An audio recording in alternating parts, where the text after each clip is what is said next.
Welcome back, beauties! I've had so much fun lately playing with the red eyeshadow trend that I wanted to film a fun tutorial for you guys with two different lip options. I'll most likely be wearing this look for my next date night. It's so flattering on every eye color. If you've been too scared to try red eyeshadow, don't be. I've used it on every eye color, every age with my clients at work, and the result is always perfect. So starting with the new spring palette from Chanel, I'm picking up the light matte brown eyeshadow and buffing it into my crease on a fluffy brush. You don't need this palette for the look, so any eyeshadow that you have on hand is just fine. You could even substitute bronzer, which is one of my favorite shortcuts. The star of the show is this single eyeshadow called Desert Rouge. And again, if you prefer a different red shadow, that's completely up to you. I'm just sweeping this all over my eyelids up to the crease and building up the color to my liking. I personally love this eyeshadow because it has a slight luminosity to it, it's creamy and blendable, but also the color fits the trend without being too wild. It's a very versatile, very wearable red. I simply primed my eyelids with concealer before I started, but if you wanted to go even bolder, you could start with a red cream shadow as a base. So now I'm just blending out the crease a bit before packing on a little bit more red shadow. To add depth, I'm going in with this darker eyeshadow and carving out the outer crease and outer V, connecting down to the lower lash line and blending into the red on the lid.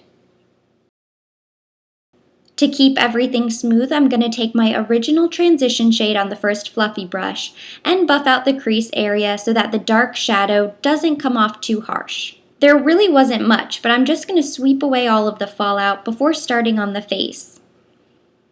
Today I want brightness, so I'm using my LeBlanc Rosé Primer with SPF 40, and you have to give it a good shake every single time you use it because the consistency is very thin. This isn't a primer that you're going to spread all over the face evenly. Its main purpose isn't to create a smooth canvas and make your makeup last longer, which is just fine because I'm going to use a longwear foundation. Its purpose is just really to brighten and highlight. So I start in the center of the face and blend outwards. Next, I'm mixing my Soleil Tan de Chanel Liquid Illuminator with the new Bobbi Brown Longwear Foundation. And I'm buffing that all over with a flat top kabuki brush.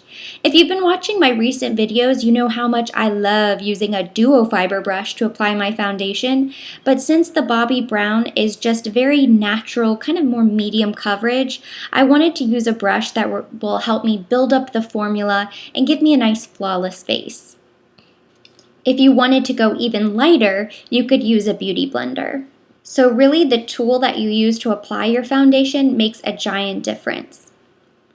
With a Touche Clot from YSL, I'm going to highlight my chin, nose, and forehead, and just a little bit under the eyes to help blend out my concealer, which today I'm using the very thick Instant Full Coverage Concealer, also by Bobbi Brown. I found that it helps to use a little Touche Clot to blend this out because the consistency is just so much thinner, and so the combination of the two works really nicely together. This product I'm very excited about. So to bronze, I'm using the brand new Custom Sculpting Drops from Lancome, and you can see the bottle looks very warm and shimmery, but on the skin it's actually a really pretty contour shade. I love a liquid bronzer because not only can you use it on top of your foundation for a very natural glowy warmth, you can also mix this into your foundation like we did with the Soleil Tan de Chanel. In the summertime, if you get a little tan and need a darker foundation shade, this is just an easier way to really customize your color. And the glow is very subtle once it's blended out on the skin, which I am applying this with my Duo Fiber Powder Brush, and it's very easy. They have a couple different shades of these drops. I think there's 4 different shades, and they're all beautiful. If you need to go back with a little foundation to blend things out, it's very easy to do. My favorite blush recently has been a mix of the Liquid Orgasm by NARS and the Armani Fluid Sheer. It gives such a natural, dewy blush to the cheeks, and again, it's so easy to achieve with the Duo Fiber brush. Now that I've applied all of my liquid and cream products, I can go in with powder. And to set my concealer, I'm going to use this new Wonder 2 Perfect Selfie Powder just under the eyes. It's pretty bright, so I actually have to tap off any excess product before I begin. A little goes a very long way with this product. This is something that I recently tried, and I really like it because it reminds me of the Secret Brightening Powder from Laura Mercier if it was in pressed compact form. To finish the eyes, on a small definer brush, I'm going to use the red eyeshadow under the lower lash line, as close as possible, before then buffing that out with the pencil brush. To connect the top and bottom for a very cohesive look, I'm picking up a blending brush and just making sure that the transition from top to bottom is as seamless as possible. I want the colors to just gently fade out. I'm going to line my inner rim with a gold waterproof eyeliner from Lancome.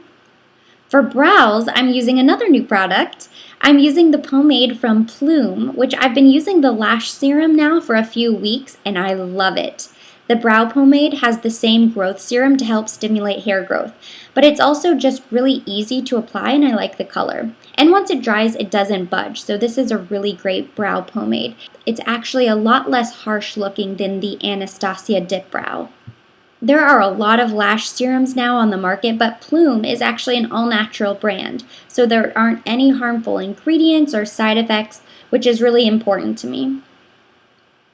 My other lash trick is the Chanel Primer, which also has vitamins to help protect your lashes, and of course, a few coats of Le Volume Mascara to bring all the drama.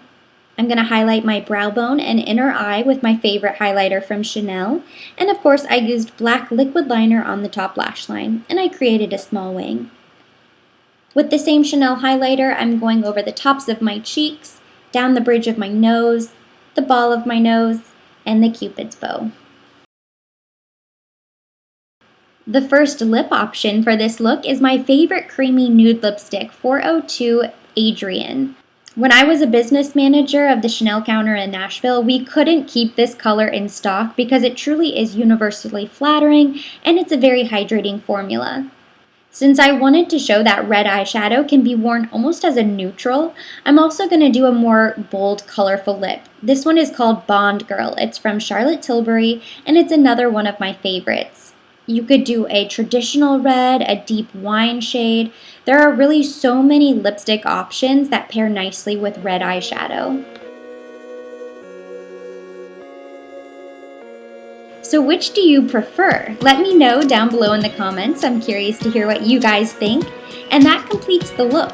Thank you so much for watching. Of course, I've linked all of the products mentioned in this video down in the description box for your convenience.